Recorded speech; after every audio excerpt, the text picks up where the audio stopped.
Bonjour à tous, c'est Tactica Chroma. C'est Tactica Chroma. Et je suis très content, les amis, de vous proposer ce let's play sur Endless Space 2. Endless Space 2, le jeu 4X, sur lequel j'ai fait deux vidéos déjà, donc qui sont disponibles sur ma chaîne YouTube. Donc une petite review d'une petite trentaine de minutes environ. Et aussi une vidéo de présentation des différentes factions qui existent dans le jeu, et à l'issue de laquelle je vous ai proposé de répondre à un questionnaire, à un sondage. Voilà, à savoir, je vous posais la question de savoir quelle classe vous vouliez que je joue, qu'est-ce qui vous intéresserait. Alors, très franchement, je ne m'attendais pas à ce que ça réponde. Mais vous allez voir, il y a eu des réponses. Il y a eu des réponses. Je vous montre ça tout de suite. Et voilà. Donc c'était le questionnaire que je vous proposais ici. Hop, avec toutes les classes, toutes les factions, le choix de Tactica Chroma aussi. Il y a eu 4 réponses. Enfin, il y en a eu 3 en réalité, puisque j'ai répondu à mon propre questionnaire pour faire un test. Voilà, donc ça marchait. Donc il y a eu 3 réponses. J'avais répondu ça, le choix de Tactica Chroma, parce que voilà, au moins c'est un choix neutre. Et figurez-vous, il y a eu 3 réponses. Il y a eu 2 pour le cœur ombral et 1 pour les exilés. Voilà. Donc, eh ben, le choix, ça sera le cœur ombral. Évidemment, un grand merci à tous d'avoir regardé déjà d'avoir regardé la vidéo de présentation de classe, parce que bon, elle était un peu longue, mais au final bon, j'ai essayé de faire un peu vite, d'avoir répondu aussi au questionnaire, et puis de me suivre, ou juste même de regarder mes vidéos. Voilà, merci à tous. Donc du coup, le choix du public, ce sera le cœur ombral. Alors, il faut savoir que le cœur ombral, j'ai vraiment pas du tout l'habitude de les jouer. Pas du tout l'habitude de les jouer. Et donc du coup, on va y aller mollo. D'accord. Le cœur ombral, j'ai fait une partie pour tester un petit peu, pour voir ce que c'était. D'accord. C'est pas un gameplay que je maîtrise. Néanmoins, vous verrez que c'est un gameplay qui est extrêmement intéressant. Qui est pas forcément écrasant, genre c'est pas, vous attendez pas à du grand spectacle, mais par contre, c'est un gameplay qui est très très très intéressant. Alors, évidemment, c'est pas une classe que je maîtrise, d'accord? Donc on va pas mettre en endless, on va pas mettre en difficile non plus, on va y aller tranquille, d'accord? On va mettre ça en normal. Vous inquiétez pas, des let's play en endless, j'en ferai, d'accord? Mais pas avec le corps ombral. Voilà. Ok. Alors, moi, ce que je vous propose, c'est de lancer le jeu tel quel. D'accord. On va le lancer avec ces classes-là, mais de toute façon, qu'importe les classes, ça n'aurait pas de réel impact, d'accord. On va faire une, une partie, voilà, on va lancer une partie normale, voilà, sans difficulté majeure, voilà, on va lancer comme ça. Et puis comme ça, je vais pouvoir vous expliquer aussi le jeu, parce que peut-être que pour ceux qui découvrent le jeu, bah, c'est pas facile. Voilà, peut-être que ça les intéresse, peut-être que mes vidéos l'auront plu, mais voilà, ils savent pas vraiment ce que c'est, ou ils aimeraient bien voir ce que ça donne en jeu. Alors c'est parti. Donc on va mettre 5 empires, ça c'est amplement suffisant. On met en normal. On va mettre quand même un peu de pirate pour que vous voyez ce que c'est. Moi je déteste ça, mais bon, voilà, on voit ce que c'est. On va mettre une très grande galaxie, comme ça vous verrez un petit peu ce que ça donne. Allez, c'est parti. Donc évidemment, vous allez revoir la cinématique d'intro, qui est somptueuse. C'est somptueux. Vous allez voir ça. Ou revoir ça.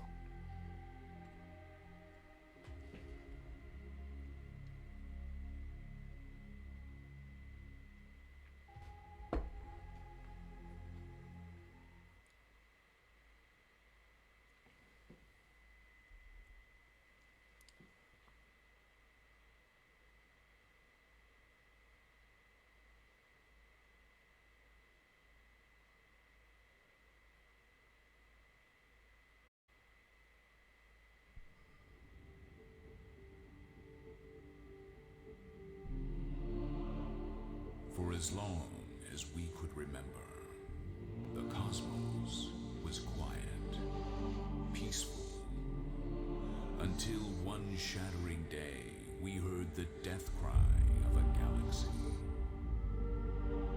It was then we understood our purpose, to heal and bring peace to whatever life had risen from the aftermath.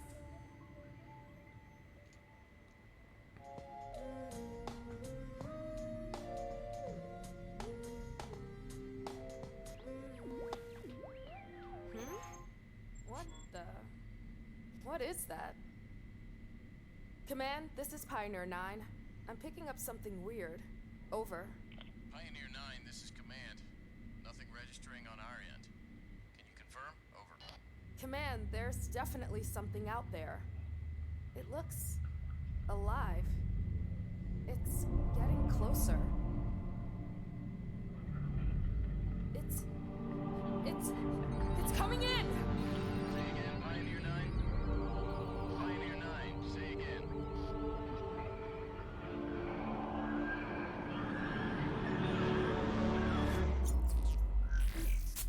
Radio check, Pioneer 9. Status, Pioneer 9. Pioneer 9. Command, this is Pioneer 9. Disregard last update. Over. Pioneer 9, this is Command. Please confirm you are not in danger. Over. Command, this is Pioneer 9. Everything is in order. Out.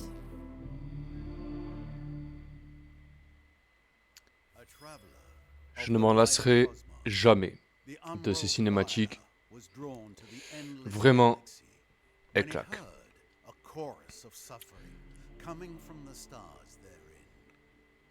Vagabond du cosmos, le cœur ombral fut attiré dans la galaxie des Endless par un cri collectif de souffrance qui fit résonner les étoiles.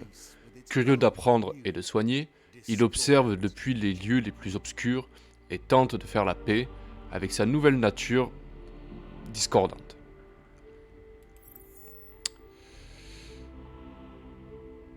Alors. Créature antique et immatérielle venue des tréfonds de l'espace intergalactique. Le cœur ombral errait dans les immensités vides et glacées, terriblement isolé, jusqu'à qu'un grand cri d'angoisse déchire l'obscurité. Brisé en une myriade d'échos, la créature fracturée surgit dans la direction de ce cri qui avait déchiré l'espace et le temps pour sauver la source de cette douleur, la galaxie des Endless. Le cœur ombral l'ignorait, mais ce cri marquait l'agonie de la civilisation des Endless. À son arrivée, quelques millénaires plus tard, il constata qu'une vie nouvelle émergeait de ces ruines. Toujours animé par le désir d'apporter la paix à tous ceux qu'il croiseront, le cœur ombral restera dans les ombres, pour infiltrer et observer jusqu'à que l'heure d'agir sonne. Ok. Alors, ça, je l'avais dit dans la vidéo de présentation, c'est ce qu'on appelle des traits, d'accord? C'est ce qui caractérise votre empire, d'accord? Les populations de votre empire.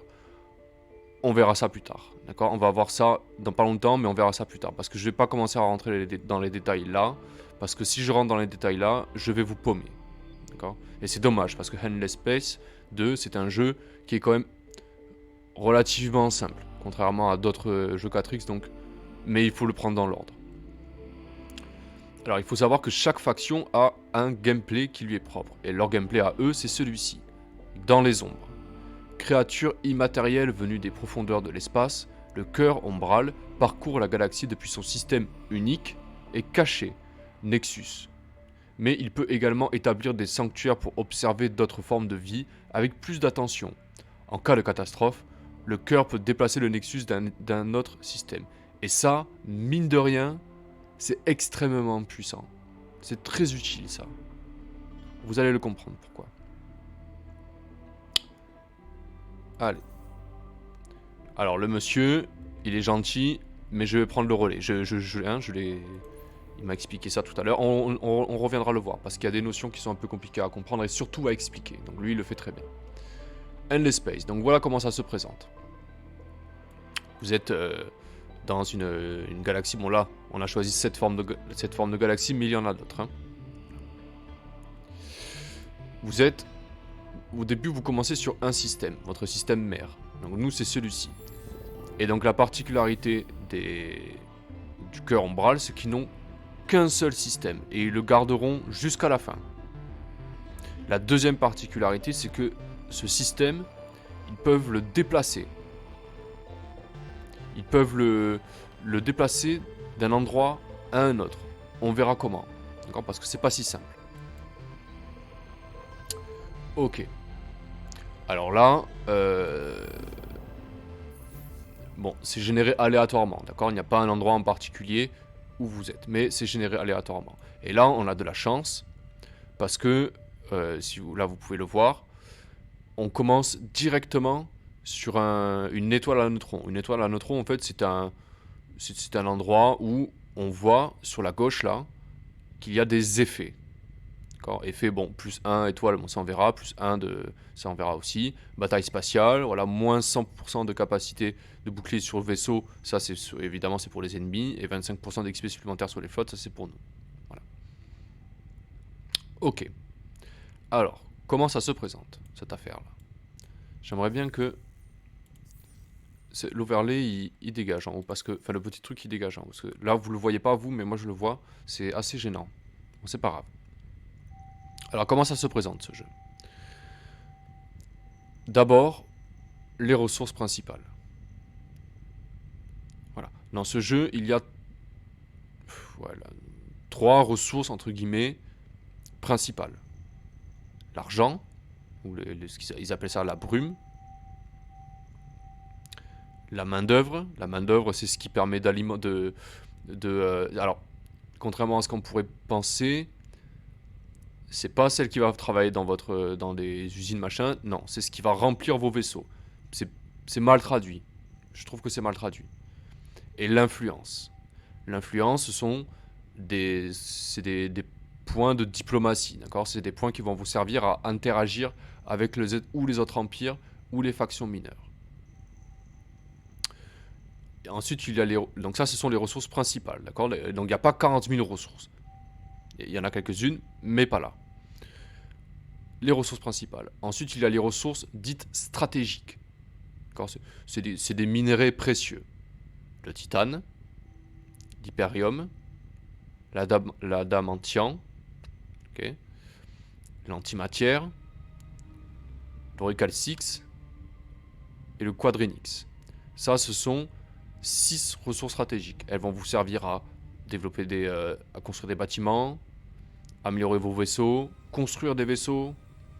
Vous allez devoir aussi vous en servir aussi pour avancer dans des quêtes, etc., etc. Ça, ce sont les ressources stratégiques. Ensuite, là, on ne les voit pas. C'est dommage. C'est dommage. Il y a aussi les ressources dites de luxe. D'accord ? Mais là, on ne les voit pas pour l'instant. Je ne peux pas vous les montrer parce qu'elles ne sont pas débloquées au début. Mais de toute façon, ça n'intervient pas tout de suite. Quoique si...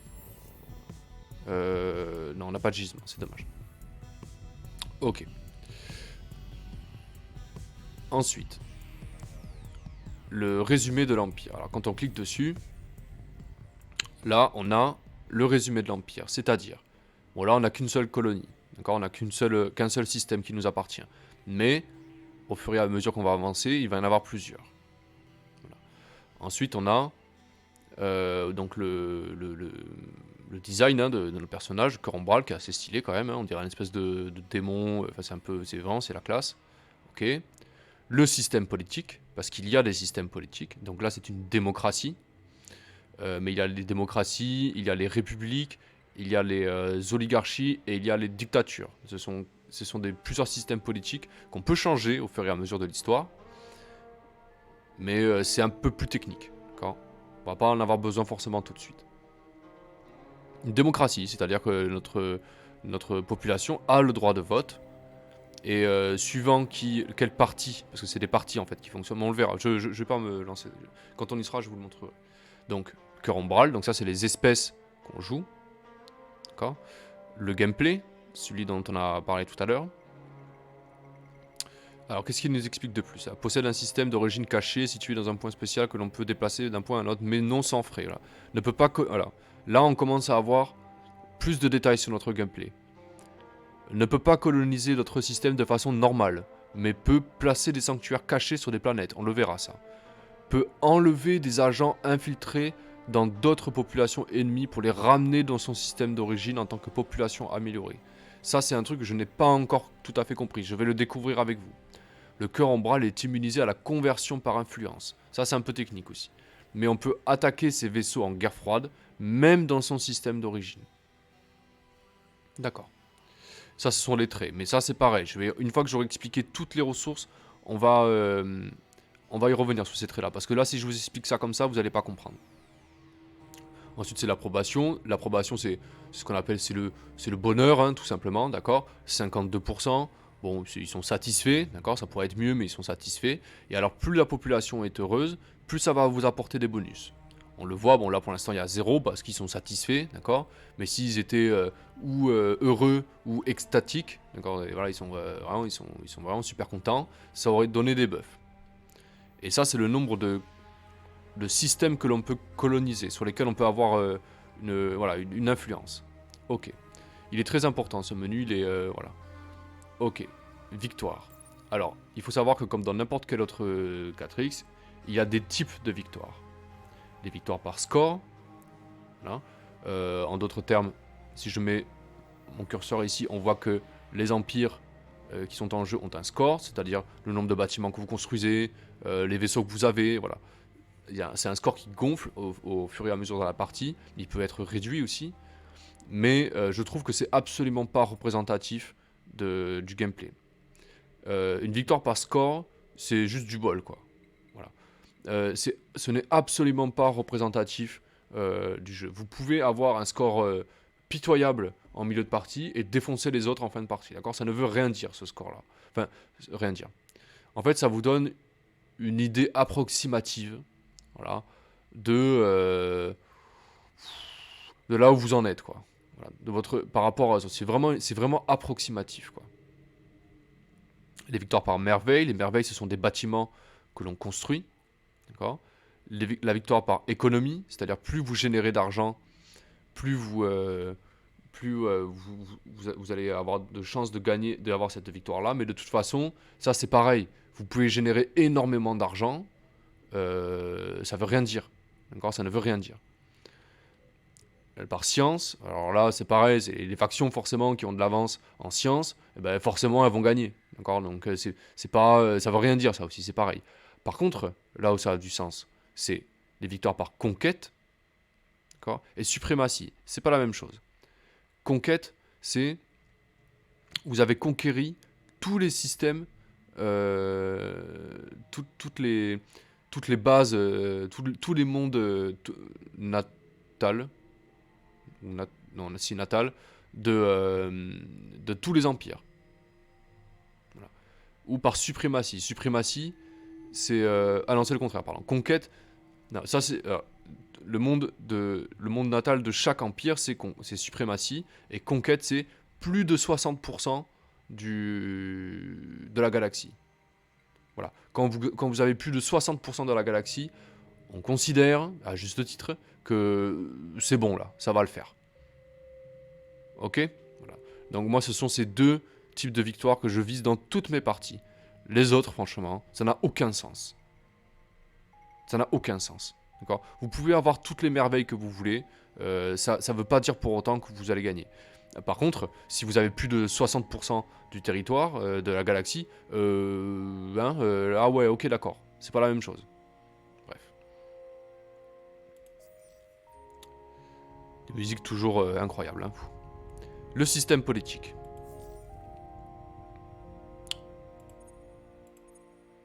D'accord. Alors, le système politique. Ça, c'est pareil. Dans la plupart des 4X, il y a des systèmes politiques. Mais celui-ci, dans Endless Space 2, il est à la fois simplifié, et à la fois il a ses particularités qui fait que ça le rend cool, quoi. Et vous allez vous y intéresser. Allez, on commence à gauche. Qu'est-ce qu'il nous explique à gauche? Donc déjà, je vous ai dit que nous étions en démocratie. Qu'est-ce que ça veut dire? Ça veut dire qu'il peut y avoir 3 partis représentés au Sénat. Le Sénat, c'est ici. Hein. D'accord? Alors, moins 10% sur les coûts d'influence. Ah, et l'influence, c'est pas seulement sur les autres empires que ça joue, c'est aussi au sein même de votre empire. Hein, des lois par parti politique représentés dans les lois actives. En gros, plus il y a de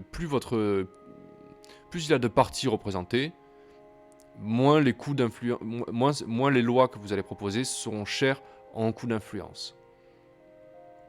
C'est intéressant, d'accord? Ça veut dire que ça favorise la pluralité en fait. Plus une voix votable, sur Sénat.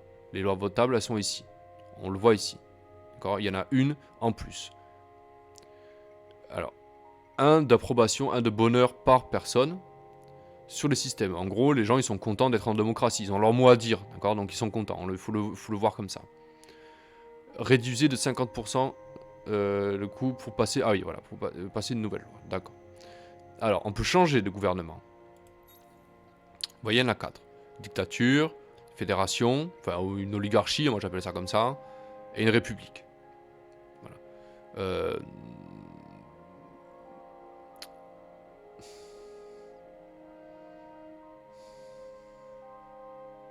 Ouais, c'est pas, on va pas rentrer dans ce détail-là pour l'instant. C'est trop, ça aurait pas de sens en fait. Ok.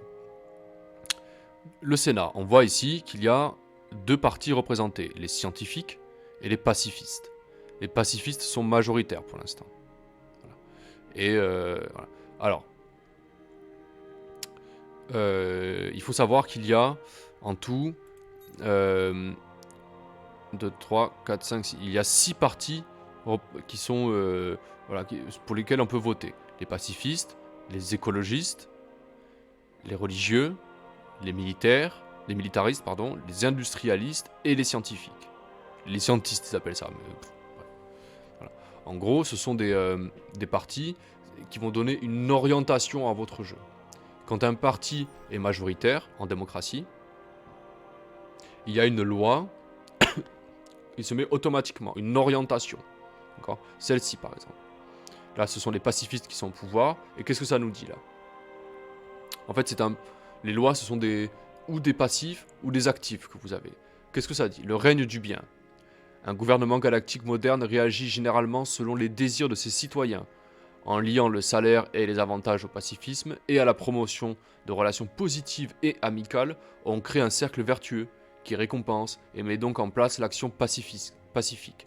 Plus les relations personnelles, nationales et internationales sont ouvertes et simples, plus la population est heureuse et productive. C'est une façon de voir les choses. D'accord ? En d'autres termes, ça signifie que, en gros, si tout le monde a y gagné, personne n'a besoin de se faire la guerre, quoi. Voilà. Alors, qu'est-ce que ça fait concrètement ? Vous pouvez imposer la paix quand vous êtes en guerre froide contre un empire. C'est très puissant. En fin de partie, c'est puissant. Au début, ça sert à rien. D'accord ? Quoique... Alors, guerre froide, ça signifie que vous venez de rencontrer un empire, automatiquement, vous êtes en guerre froide. Voilà. Ça veut dire que vous vous regardez, voilà, d'un œil, vous vous regardez, mais à tout moment, ça peut basculer. Voilà. D'un côté ou de l'autre. Voilà. Guerre froide, ça veut dire que, par exemple, vous ne pouvez pas traverser le territoire de l'autre. Si vous traversez le territoire de l'autre, il va dire « Oh, tu dégages tes flottes, s'il te plaît ?» Voilà. Guerre froide, c'est tendu, quoi. Voilà. Mais ça peut s'arranger. Et là, par exemple, on peut imposer la paix. On peut dire non mais on se calme, d'accord, on fait la paix. On verra après la guerre. D'accord ? D'abord on fait la paix. C'est puissant, hein. C'est puissant. Vous voyez par exemple un empire où ça sert à gagner du temps. Hello Ghetto. Je passe pas longtemps, ça va bien. Ben oui, ça va bien et toi ? Je suis en pleine explication, mec. Je suis en pleine en pleine explication d'Endless Space. Ça va très bien. C'est gentil de me faire un petit coucou. Voilà, donc ça, quand un parti politique est majoritaire au Sénat, il y a une loi, comment dire, il y a une loi qui est d'office, voilà, une orientation. Tu m'écoutes en silence. Et peut-être que ça te donnera envie de jouer. Après, je sais pas si c'est trop ton genre de jeu, ça. Mais voilà, bref. Et alors, c'est pas la seule loi. Vous pouvez en faire voter d'autres, des lois. Par exemple, quand on clique dessus, vous voyez, elles sont réparties par parti. D'accord. Pour l'instant, nous n'avons que les pacifistes et les scientistes qui sont au pouvoir. D'accord. Donc, enfin, qui sont représentés au Sénat. Donc, on peut les faire voter. Il y a des lois qui sont indépendants, d'accord, qui sont générales. Disons, quel que soit votre système politique, quel que soit le parti en place, vous pouvez les appliquer. Et il y a des lois qui sont très intéressantes dès le début du jeu. Celle-ci, par exemple, loi des super taxes. Ouais. Ok. On a beau tenter de faire passer la pilule, personne n'aime voir les impôts augmenter. Cela ne mène pas à la révolution, mais provoque forcément un mécontentement de la populaire, c'est sûr. Alors, il y en a qui commencent par ça. Moi, je veux pas commencer par ça. Parce que l'argent, oui, c'est important au début. Mais franchement, c'est pas grave, quoi. On en trouvera d'autres des moyens de se faire de l'argent. Loi du bachotage. Pour relever le niveau d'éducation, les étudiants à tout niveau suivent de nouveaux cours de mathématiques, sciences et technologies. Cet effort peut améliorer les connaissances techniques, mais contrarie beaucoup d'universitaires. D'accord. Alors celle-ci, je trouve qu'elle est plus intéressante. Alors 3 espèces d'atomes bleus là, en fait, ce sont des points de science.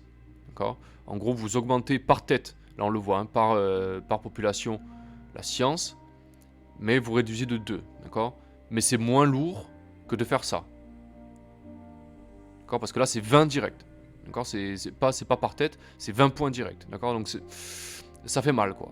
D'accord. Tandis que là, c'est en douceur, d'accord. Ça sera rentable à partir pendant un petit moment. Après, on l'enlèvera s'il faut, mais ça donne un bon boost de science. Donc moi, je vais commencer par celle-ci.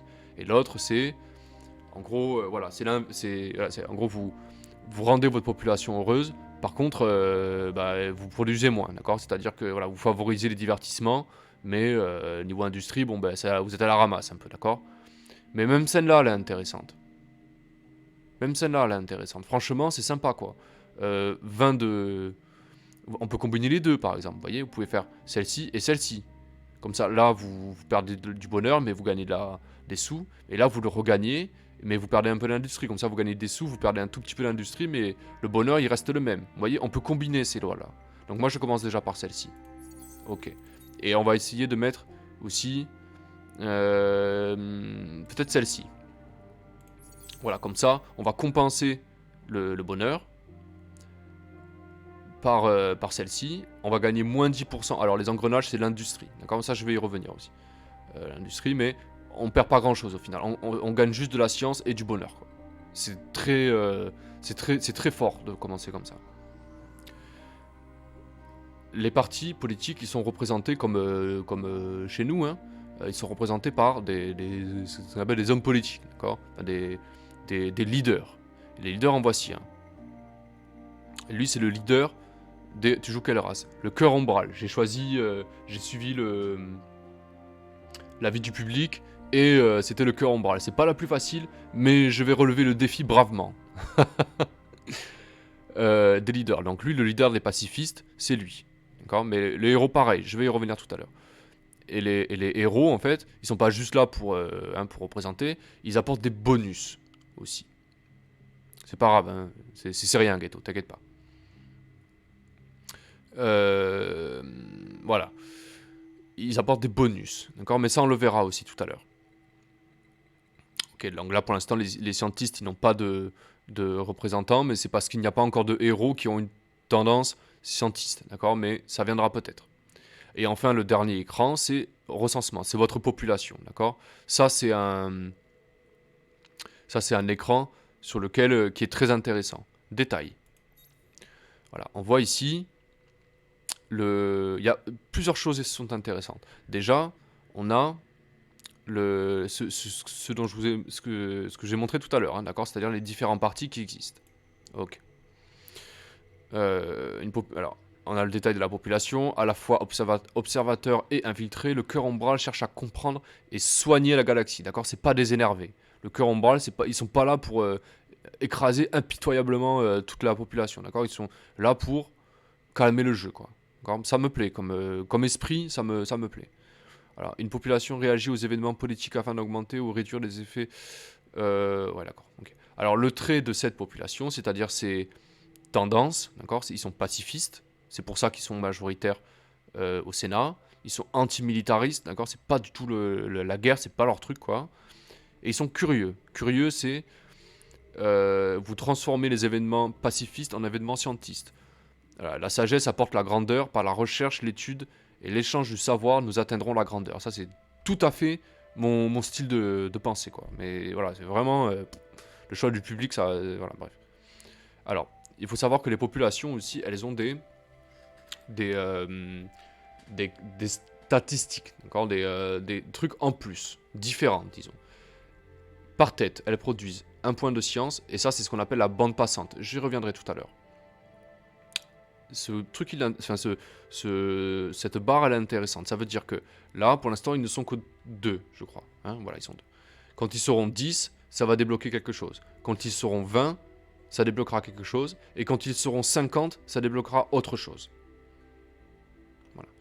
Ça, c'est intéressant aussi. C'est ce qu'on appelle, c'est marqué là, c'est ce qu'on appelle les effets d'accumulation. D'accord? Alors, ça ne marche pas que pour eux. Si vous avez plusieurs populations, elles auront chacune leur barre. Et chacune de ces barres, chaque buff de ces barres-là s'ajoutera au buff de toute la population.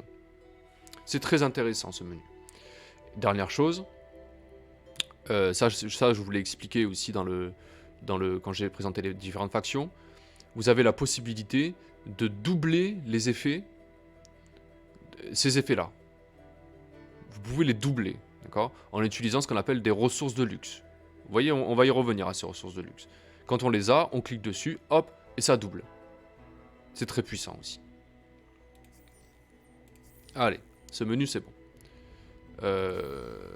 Ça c'est le menu économique, mais pour l'instant on n'y a pas accès. D'accord, je ne vais pas vous expliquer ça parce que ça ne sert à rien pour l'instant. Ce menu il est intéressant. Alors, ça c'est comme dans tous les jeux de 4X, voilà. C'est l'arbre des technologies. Il est divisé en 4. L'arbre militariste, d'accord, c'est en gros les vaisseaux, les troupes au sol, les armes, tout ça. L'arbre économique, donc l'argent, l'exploitation des ressources, l'épanouissement, le développement de vos systèmes. Le scientifique, d'accord, l'exploration, la colonisation des planètes, l'amélioration des bâtiments pour augmenter vos points de science. Et ça, c'est l'arbre, disons, comment ils appellent ça? Évolution de l'Empire. Ouais, c'est un peu... c'est, disons, l'arbre de développement, d'accord? De développement et diplomatique. En gros, ici, vous allez développer la nourriture, par exemple, mais aussi des manières d'augmenter vos points d'influence, augmenter la taille de votre empire, recruter des héros, améliorer vos vaisseaux aussi, quelques vaisseaux. Voilà. Et, pardon. Hop. Et donc, comment ça fonctionne? Pour débloquer une technologie, ça nécessite des points. Par exemple, je prends celle-ci, que je vais développer en premier. D'accord? On voit, donc, bactéries mécaniques, la combinaison de savoir recueilli auprès des bactéries extraterrestres et de l'art naissant des nanomachines crée une nouvelle race d'organismes mécaniques capables d'apporter leur aide lors des conditions les plus extrêmes. On voit que ça a un coût, d'accord? Il faut 158 points de science pour la développer. On voit que ça a un impact politique, d'accord? C'est-à-dire que quand je vais développer cette technologie, il va y avoir un impact politique, d'accord? Ça veut dire que les scientifiques vont prendre un peu plus le pouvoir, d'accord? Et elle est disponible, donc on peut la faire. Et on voit que ça débloque des modules pour vaisseaux, d'accord? Et un nouveau type de planète que l'on peut coloniser. Mais si je prends, je sais pas, si je prends un autre arbre, par exemple, ici, voilà, on voit que celle-ci, par exemple, me permet de construire ce bâtiment, d'accord, qui va améliorer mon industrie, en gros, et exploiter cette ressource. Voilà. Et à la fin, vous avez des technologies qui sont surpuissantes, par exemple celle-ci. Voilà. Généralement, c'est celle-ci que vous allez chercher au début. Pourquoi? Parce qu'il y a marqué plus 10% de points de science en tout. Et surtout, moins 20% de coûts technologiques. C'est énorme, moins 20%. Donc non seulement vous allez produire plus de points de science, mais en plus, il vous en faudra moins pour les développer. C'est extrêmement puissant. C'est ce qu'il faut rush au début. Au début, il faut chercher ça. Parce que du coup, ça va vous permettre de développer tout le reste beaucoup plus vite. Voilà. Ça, c'était pour la science. Ça, c'est le menu des héros. Dans Endless Space, ça, il n'y en a pas dans... Il n'y en a que très peu dans .4x. Il y a ce qu'on appelle des héros. D'accord? Et les héros, ça vous permet de faire plein de choses. Déjà, les héros, ils peuvent soit être sur leur propre vaisseau, soit administrer, entre guillemets, un système. En gros, si je prends mon système, je peux mettre un gouverneur. Il devient gouverneur. D'accord? Je peux le mettre. Je peux l'assigner. Voilà. Alors, les héros, on voit, hein, ils ont des niveaux. Donc, ils prennent du niveau et ils prennent de l'expérience. Comment ils prennent de l'expérience, ça, je le développerai tout à l'heure. Les héros aussi, ils ont des natures, disons des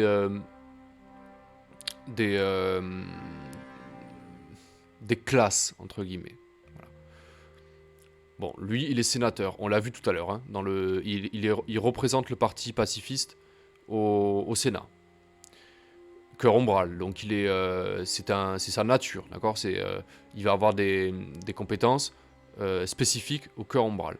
Et sa classe, entre guillemets, il le marque là, hein, classe de héros, ça veut dire que c'est sa spécialité, d'accord. C'est ce qu'il sait faire de mieux. Donc lui, le conseiller, concentre ses efforts sur les ressources du système et la diplomatie. Voilà. Le vaisseau du conseiller est avant tout axé sur les modules de soutien, avec peu de capacités offensives ou défensives. Voilà.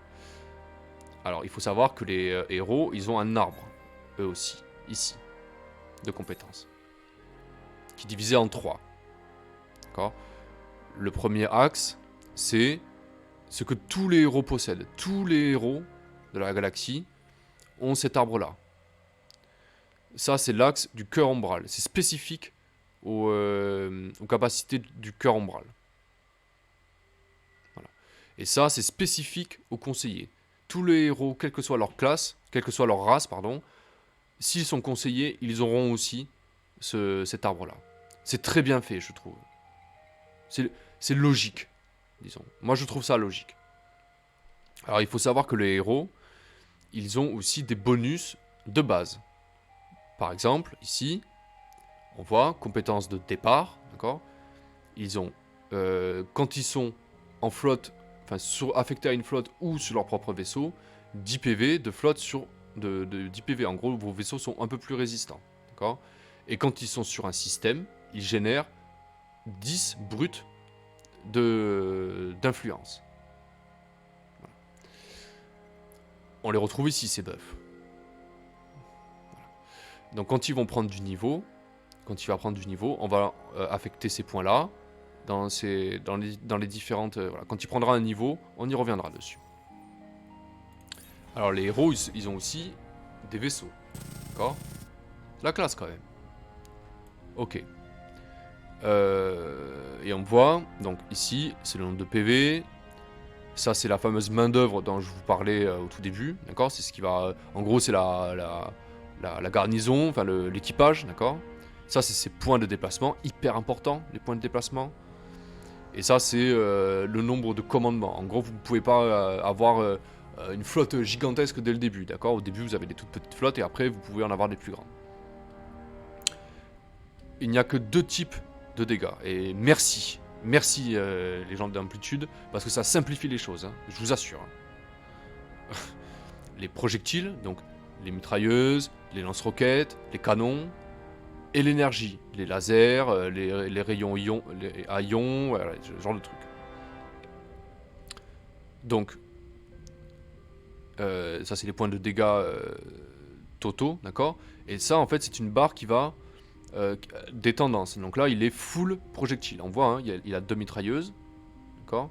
Donc forcément c'est full projectile. Il n'y a aucun... voilà. Et en fait,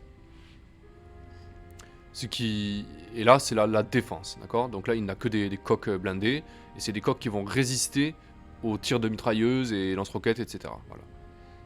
Et à l'inverse, c'est des boucliers, c'est ce qui permet d'absorber les dégâts énergétiques. Donc là il est full mitrailleuse et protection contre les mitrailleuses. Voilà. Pour prendre l'avantage en fait, il vous suffit d'avoir les dégâts sur le type de bouclier qui ne l'a pas. D'accord ? Donc là, en gros, si quelqu'un m'attaque avec des lasers, il me défonce. Parce que je n'ai aucune défense énergétique. Voilà. Et ça, enfin, longue, moyenne et courte, ça correspond à la portée. Il sera plus efficace à courte portée qu'à longue portée. Tout simplement. C'est tout ce que ça veut dire. Donc, je trouve que c'est beaucoup plus simple. Et alors, ces modules, on peut les ajuster. D'accord ? Il y a des modules pour mettre les armes, comme ça, par exemple. Je peux mettre un laser, je peux mettre... ça, c'est une espèce de rayon, vous allez voir. Je peux mettre un rayon. Je sais pas si... Ouais, vous voyez, il tire le rayon. Je peux mettre un canon. Ça, c'est la mitraillette, pardon. Voilà. Voilà, ça, c'est la mitraillette. Ça, c'est le canon laser. Piou. C'est sympa, hein. Le lance-roquette, par exemple.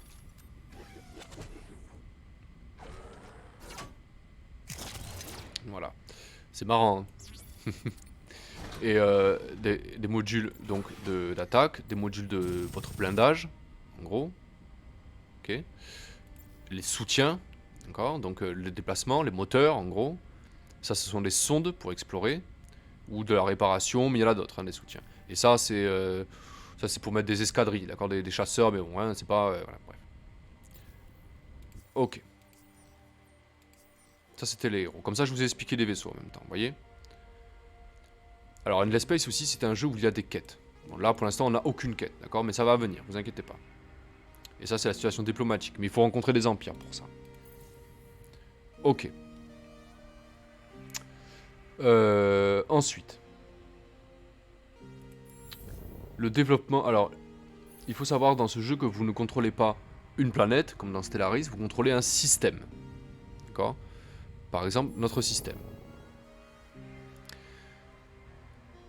Il y a énormément d'informations, mais vous allez voir, c'est assez simple au final.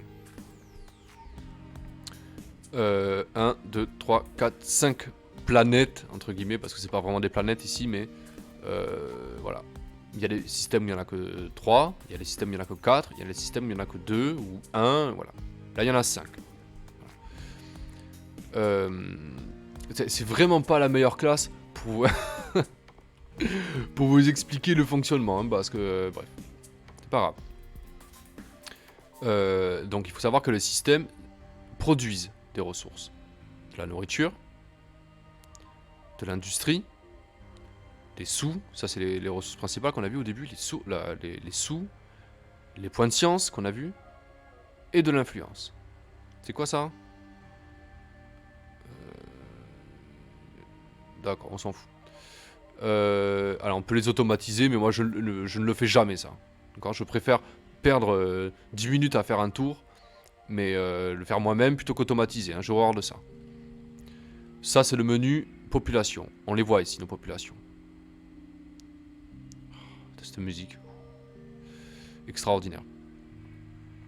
Alors cette population, alors intéressant. Ça c'est le nombre de tours qu'il va falloir pour faire une population, pour qu'il y en ait une nouvelle. Voilà. Ça c'est le nombre de populations que l'on a et le type surtout. Il peut y en avoir plusieurs types, mais le cœur ombral il y en a qu'une, il n'y a qu'un seul type. Voilà. Ça c'est, ben là, vous l'avez vu tout à l'heure, c'est le niveau d'approbation, d'accord, le bonheur entre guillemets.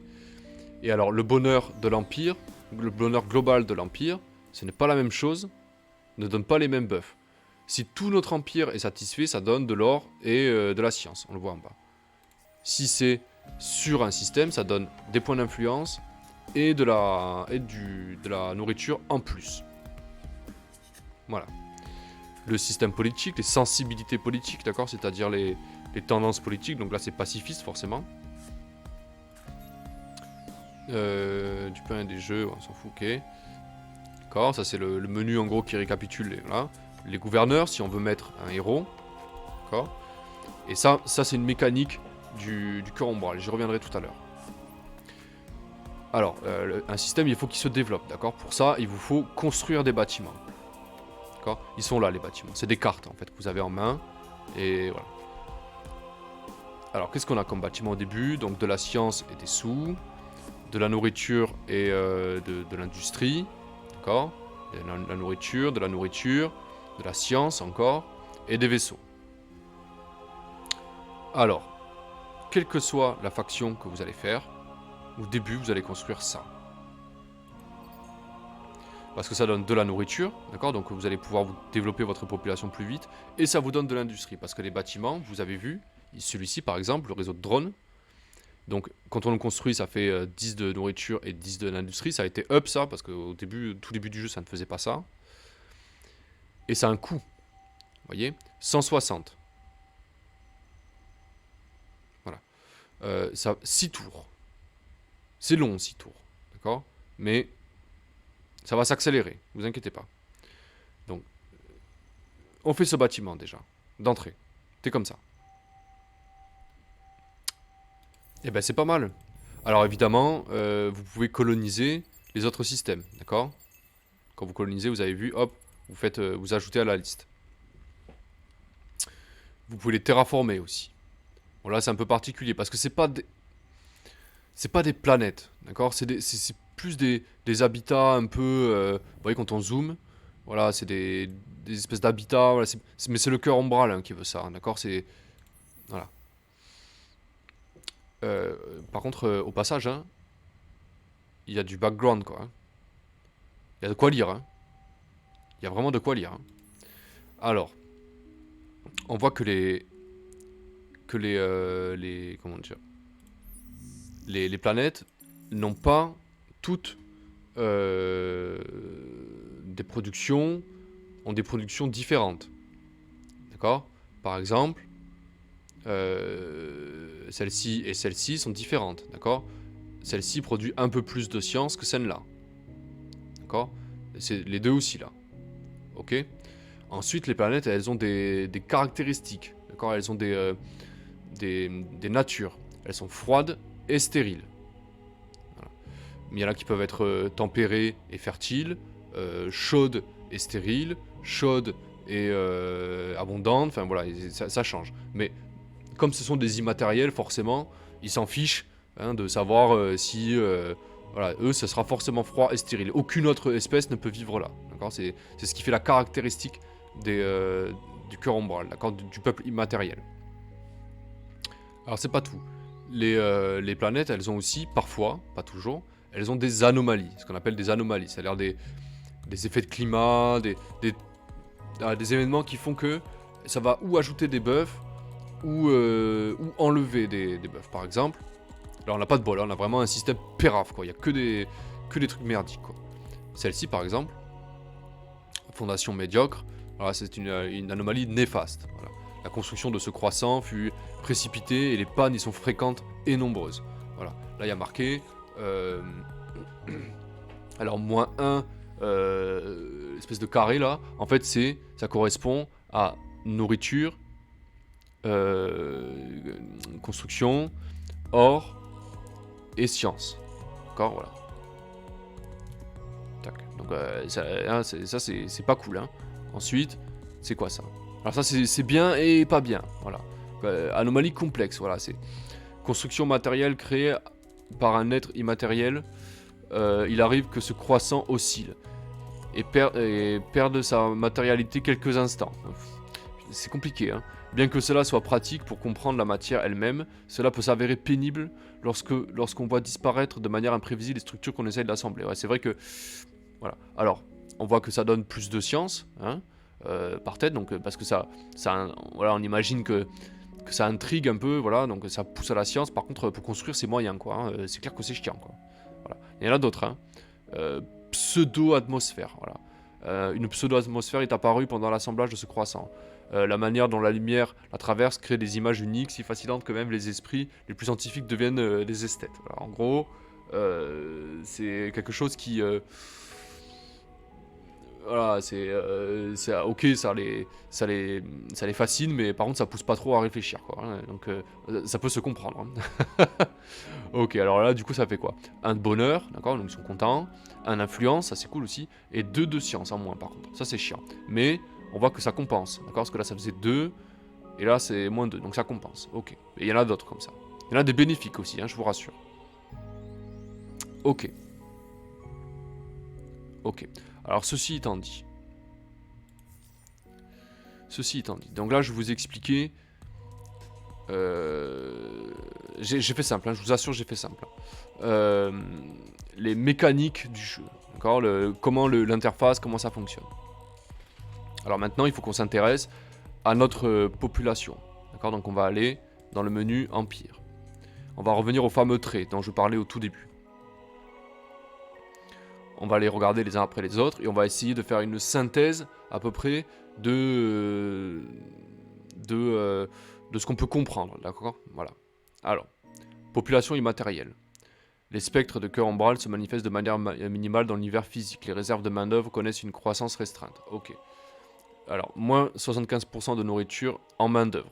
Les 3 bonhommes là, c'est ce qu'on appelle la main-d'œuvre. En gros, la nourriture. Yo, Stiz. Ça va, mec? En gros, la nourriture excédente que vous produisez part en main-d'œuvre. Mais la population immatérielle, ça marche pas comme ça. Encore eux, la nourriture, ça. Je me lève, ok. Ça marche pas comme ça. Ils produisent moins de main-d'œuvre. Voilà, ok. Bon. En tenir compte. En gros, nos vaisseaux seront remplis moins vite. C'est ça que ça signifie. Manipulation de la matière noire. Composé d'une forme ésotérique de matière noire, le cœur ombral peut lentement former de nouveaux échos de spectres à partir de ses simples capacités de traitement d'informations. Alors 0,5 de main-d'œuvre venant de la bande passante au repos sur l'Empire. Alors les cœurs ombral, là, t'arrives pile poil au moment où je suis en train d'essayer de comprendre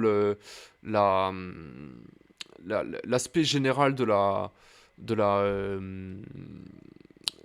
faction. Mais en fait, avant ça, j'expliquais les mécaniques du jeu. D'accord, donc là, t'arrives vraiment pile poil au bon moment, quoi. Ok, alors la bande passante, je vais y revenir après. Comme ça, vous allez comprendre pourquoi. En fait, ça compense ça. L'un compense l'autre. Réseau organique. Voilà. En tant qu'organisme épars, étalé sur plusieurs siècles-lumière, le cœur ombral possède une aptitude naturelle pour l'infiltration. Alors, plus 1 maximum d'opérations de piratage sur Empire. Le piratage, c'est pareil, c'est comme la bande passante. J'y reviendrai tout à l'heure. En gros, eux, comme ils peuvent pas... ce sont des pirates informatiques, quoi. Ils sont là pour pirater les autres systèmes. Commerçants débutants, voilà, moins 50 valeurs commerciales du système planétaire sur les machins. En gros, puisque les autres ne peuvent pas les voir, forcément, pour commercer, ça va être compliqué, quoi. D'accord, donc c'est logique. Casanière. Le désir de ne pas s'éloigner de leur foyer fait partie de la psyché de cette population et ne se retrouve pas dans l'architecture de leur système d'information. D'accord. 100% de pénalité sur surcolonisation de l'Empire. D'accord. En gros, si vous avez plus d'Empire, plus de systèmes que ne permet votre capacité maximale de possession de système, en gros, ils vont vous faire payer, quoi. Voilà, ils aiment pas ça du tout. Maximum moins 5% de bande passante par système au-delà du seuil de surcolonisation. D'accord. Donc en gros, ils ont leur système et puis c'est tout, quoi. D'accord. Infiltration réflexe. Par le cœur ombral, le piratage est moins une compétence acquise qu'une compétence inhérente. Leur vitesse de piratage est donc incomparable. Voilà, ça c'est la spécificité du cœur ombral. Ils sont capables de pirater les systèmes plus vite que les autres. Les autres aussi peuvent le faire, mais eux ils sont experts dans ce domaine-là. Vous allez voir que c'est très intéressant. Fantôme. En tant que spectre immatériel, le cœur ombral possède des vaisseaux capables de devenir entièrement intangibles et invisibles. Alors, regardez bien ça. tous les vaisseaux peuvent être dissimulés à part l'oblitérateur et les titans. Mais ça, ce sont des super vaisseaux, d'accord? Donc évidemment, heureusement. Alors, bon, vous avez compris le truc, mais concrètement, ça veut dire que vous pouvez explorer toute la galaxie, savoir où est tout le monde sans que personne ne sache où vous êtes. C'est extrêmement perturbant. En gros, toute notre partie, les autres empires savent qu'on est là, mais ils ne savent pas où on est. Mais mettez-vous à la place de quelqu'un. Vous avez un ennemi là, vous avez quelqu'un qui... C'est comme un fantôme. Vous savez qu'il y a un esprit quelque part, mais vous savez pas où il est. C'est extrêmement perturbant. À mon avis, je pense que ça, c'est une classe en PVP qui doit avoir une certaine importance. Vous ne savez pas où ils sont.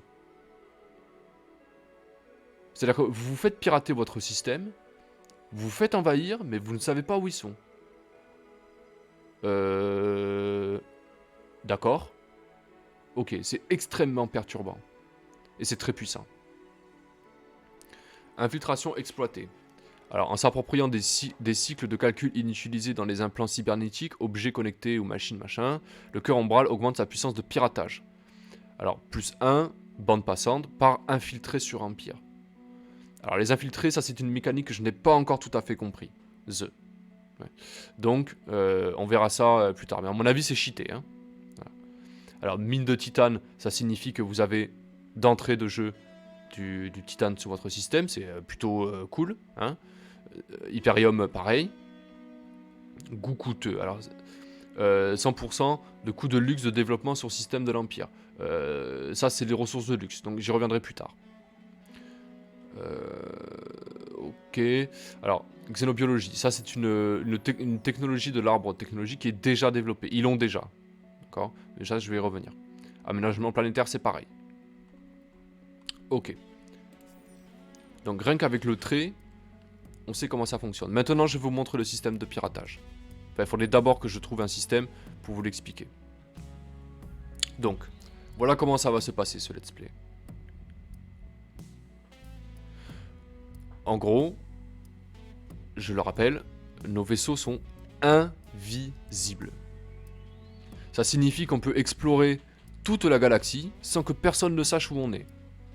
Et ça tombe très bien, parce qu'on n'a qu'un seul système, il nous le dit le monsieur là. Le système d'origine est invisible aux autres joueurs qui ne voient qu'un seul moyen, c'est le même machin. Ce ne restera votre véritable système pour toute la partie. D'accord? Donc c'est dangereux quoi. Mais voilà, personne ne sait où vous êtes. Donc on peut...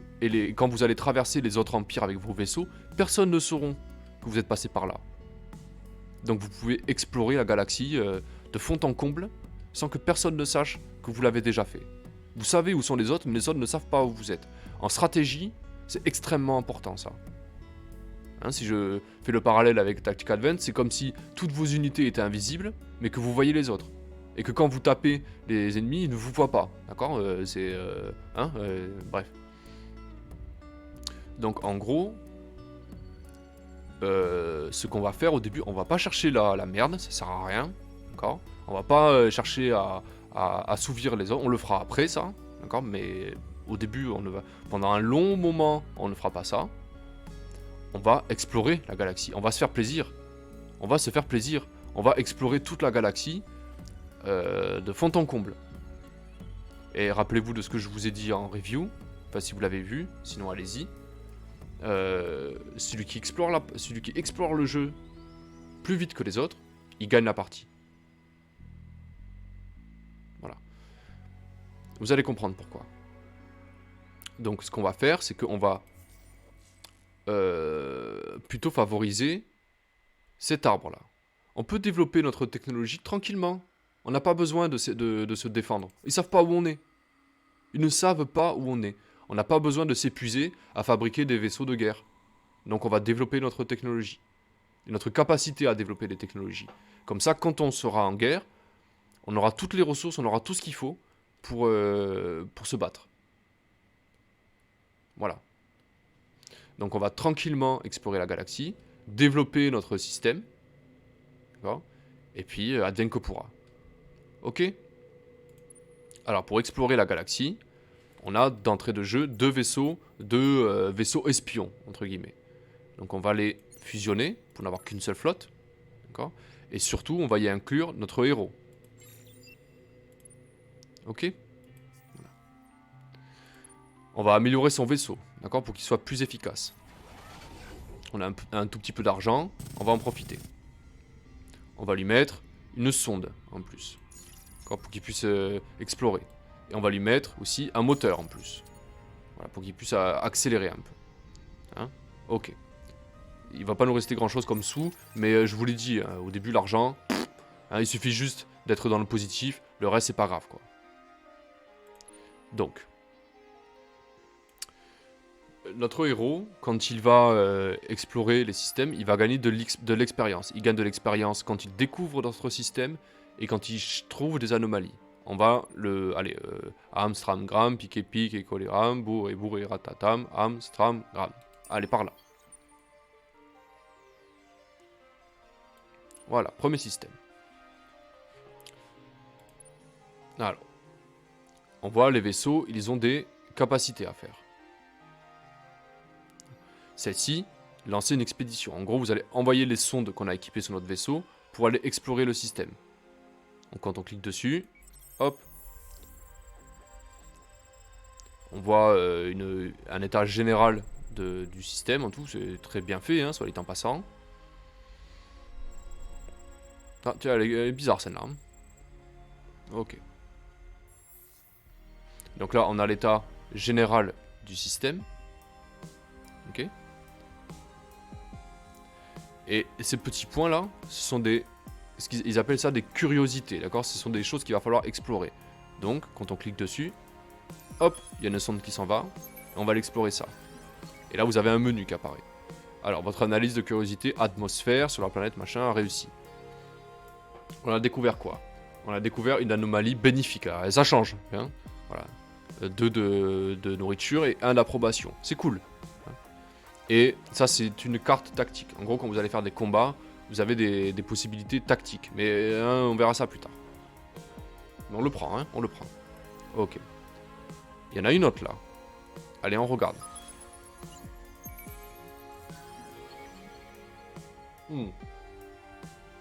Ça y est.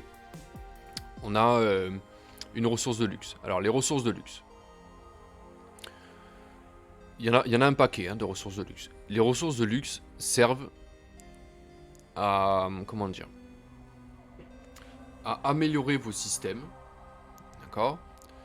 Et à améliorer les statistiques, disons, de votre population, la production de votre population sur une planète donnée. Sur une planète où il y a un gisement, celle-ci par exemple, eh bien, les populations produiront 2 de gold en plus et 1 de nourriture en plus. C'est très intéressant. Et en plus, ça se combine avec cette anomalie-là. Bon, bah, elle est un peu spéciale, celle-là, mais... Ok. Ça, c'est puissant, ça aussi, hein. 5 de science, 3 de satisfaction. Ouais, c'est cool, hein, franchement. C'est sympa. Allez, à plus tard, Ghetto. Donc, système très intéressant. Le seul truc qui m'ennuie, c'est qu'il y a que 3 planètes. C'est pas... c'est moyen. Allez, on continue, hein. Ok.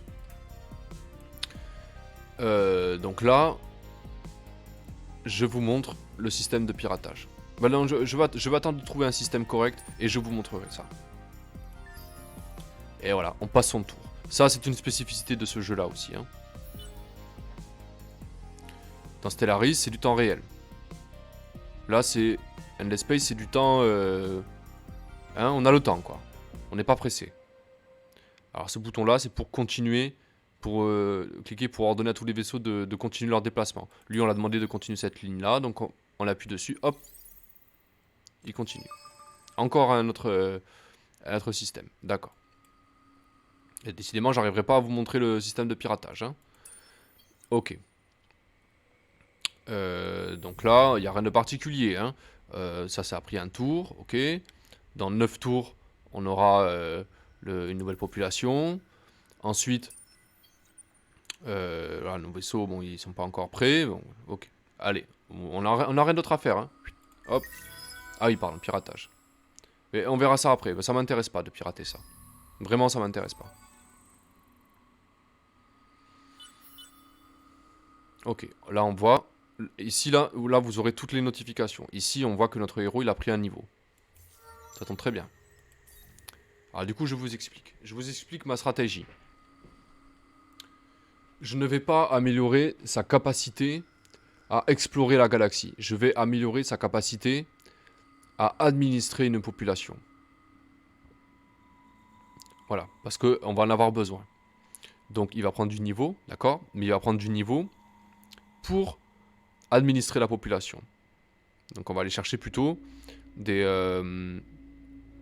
buffs, des améliorations qui vont augmenter, entre guillemets, voilà, sa capacité à être efficace sur un système.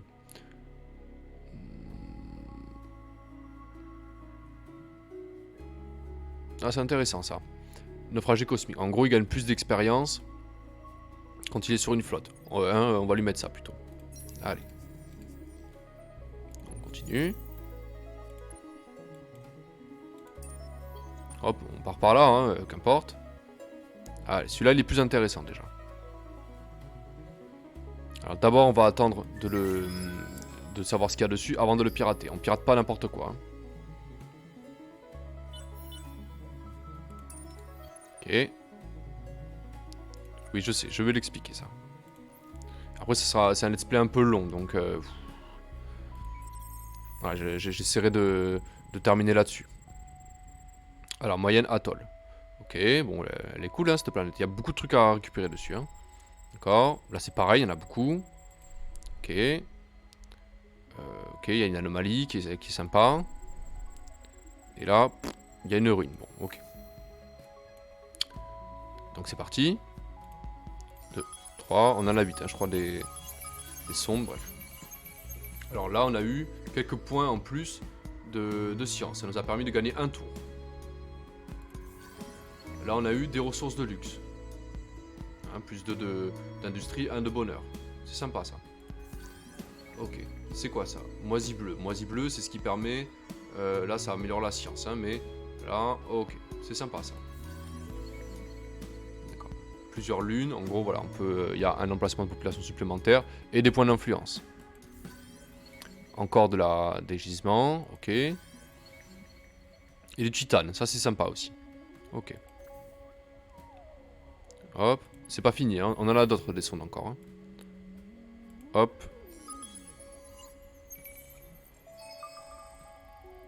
On n'a rien eu, bon, tant pis, ça arrive. Hein. Par contre, on a pris un niveau. Hein. Donc, on lui met. Allez, plus 8 d'expérience par tour, hein. C'est vraiment sympa ça. Ok.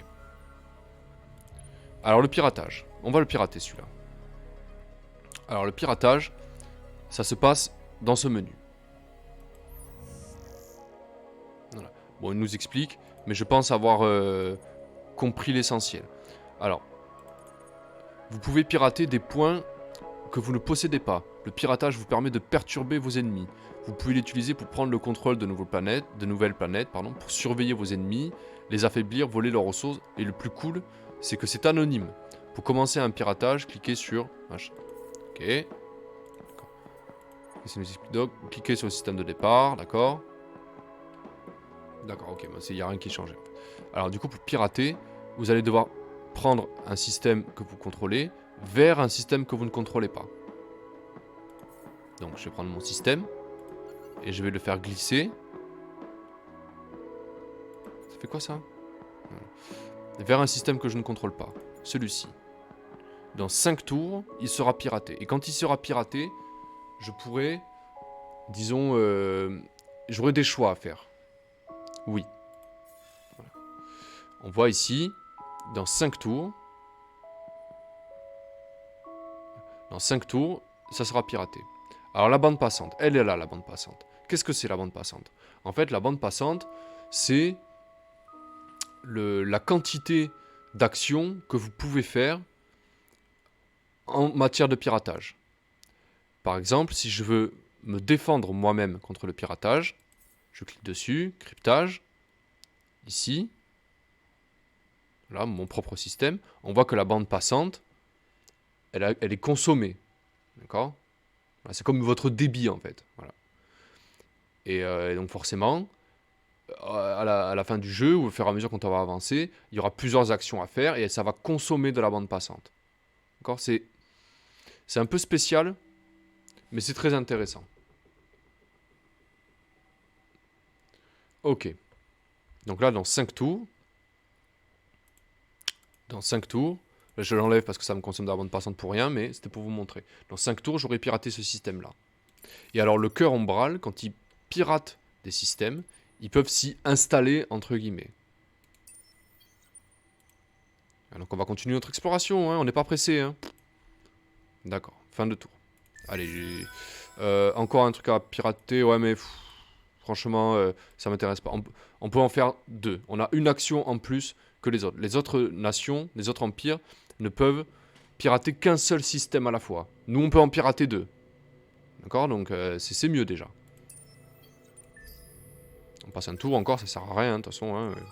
Voilà. Ah, voilà, les quêtes. Que m'est-il arrivé aujourd'hui? J'étais dans les profondeurs de l'espace, seul, envoyé par le QG pour suivre la piste tenue d'une relique des Endless, quand j'ai rencontré, je sais pas, quelque chose. Je me souviens de rien. Rien sinon une sorte de révérence cosmique, puis la peur, puis la terreur même.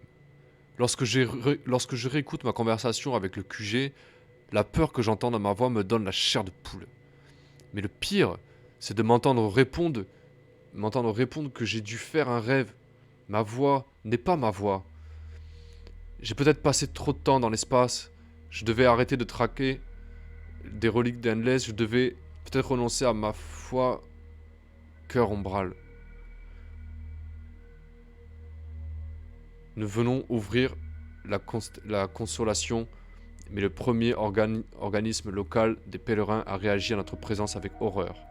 Nous avons infiltré ces systèmes cybernétiques, caché notre existence le temps de réfléchir à notre prochaine action.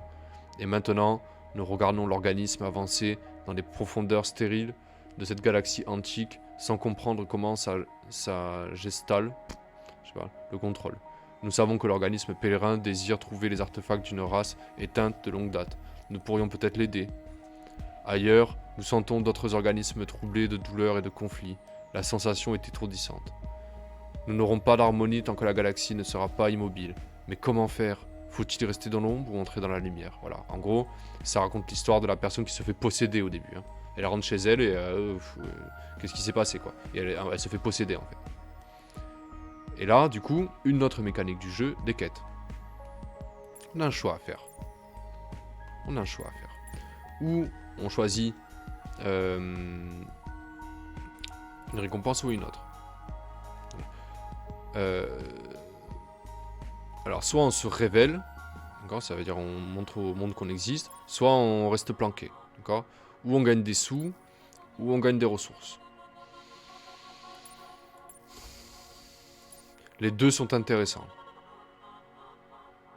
Voilà. Je veux juste vérifier quelque chose avant.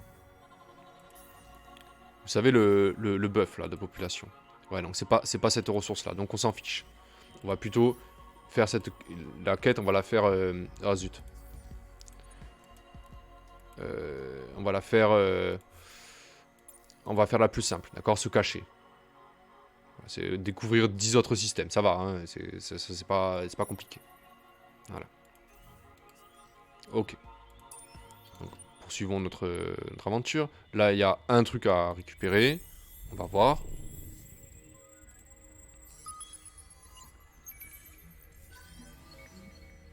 Une atmosphère. Bon. Ok. Très bien. C'est pas super, mais bon, ça fait de l'XP. Alors là, on voit que dans un tour, notre technologie, elle sera terminée. Donc là, on va anticiper, en fait, le prochain tour. Et on va s'arrêter là-dessus, je pense. Au prochain tour, sonde en titane, sonde en hyperium. Ça, ce sont des must-have, entre guillemets, au début. Parce que les sondes, ça vous permet d'avoir une exploration beaucoup plus efficace. D'accord? Donc, c'est ça qu'il faut rush au début. Après, il faut rush aussi des, des moyens de développer, d'aller chercher des curiosités plus élevées, d'accord? Donc ça là, d'accord? Mais avant, il faut débloquer ça. Vous voyez, hop, le chemin, tac. Donc ça, puis ça. Ok? Dans 2 tours, le réseau de drones sera terminé, d'accord? Mais ça suffit pas, d'accord? Ça ne suffira pas. Il va falloir autre chose. Moi, je veux que... Déjà, là, on voit que les golds, à un moment donné, ça va être chaud, d'accord? Donc on va fabriquer ça. Et ensuite, on fabriquera ça. Ou ça, peut-être. Non, ça, plutôt. Ok. Non, ça, plutôt. Ok. D'accord. Bon, c'est long, hein, mais vous inquiétez pas, ça va aller assez vite, finalement. Voilà. Donc, c'est un let's play un peu long, hein, je suis désolé, mais voilà. Au moins, les bases, elles sont terminées. Que c'est comme pour mes let's play sur Tactical Van, c'est pareil. D'abord, j'explique le gameplay et les bases du jeu. Ensuite, ça sera plus fluide. Donc, j'espère que ça vous a plu. J'espère que ça vous a plu. J'en ai fait des parties, hein. Vous avez vu ça, hein. Donc, je vais l'appeler... Pirater, non, je vais l'appeler... Let's Play 1. Voilà. Ok. Donc j'espère que ce let's play vous a plu. Alors je suis désolé pour la personne qui arrive là, mais voilà, je vais m'arrêter là. Bon, Endless Space, même si j'ai expliqué beaucoup de choses, au final, je vous assure que c'est un jeu... C'est toi, voilà. Je vous assure que c'est un jeu qui est infiniment plus facile à comprendre que la plupart des jeux 4X, je vous assure. Mais ça n'empêche pas de s'éclater sur ce jeu. Voilà. Vraiment. Alors des jeux 4X, après j'en ai pas fait tant que ça, d'accord? Mais j'ai regardé beaucoup de let's play, beaucoup de reviews, beaucoup de... Les autres aussi ils sont cool. Mais celui-là il est cool parce qu'il est simple et parce qu'il a un gameplay qui permet vraiment de se plonger dans l'aventure. Vraiment, il y a de quoi faire dans ce jeu-là. Bref, je vais m'arrêter là. J'espère que ça vous a plu. J'espère que ça vous a plu. Alors, du coup, le questionnaire... Bon, je vais le réinitialiser, mais... Moi, ce que je vous propose, hein, à la limite, c'est... je vais le laisser, ce questionnaire. Voilà. Je vais le laisser et je vais vous... Je vous conseille, si vous voulez, pour le prochain let's play sur Endless Space 2... Bon, là, il y a de quoi faire, hein, d'accord? Mais pour le prochain, à la limite... Eh ben, votez. Voilà. Votez pour la prochaine faction que vous voulez faire. C'est avec plaisir, hein. Voilà. Donc, je vous souhaite une bonne journée. Voilà, et j'espère que tout va bien pour vous. Et puis, prenez soin de vous. À bientôt.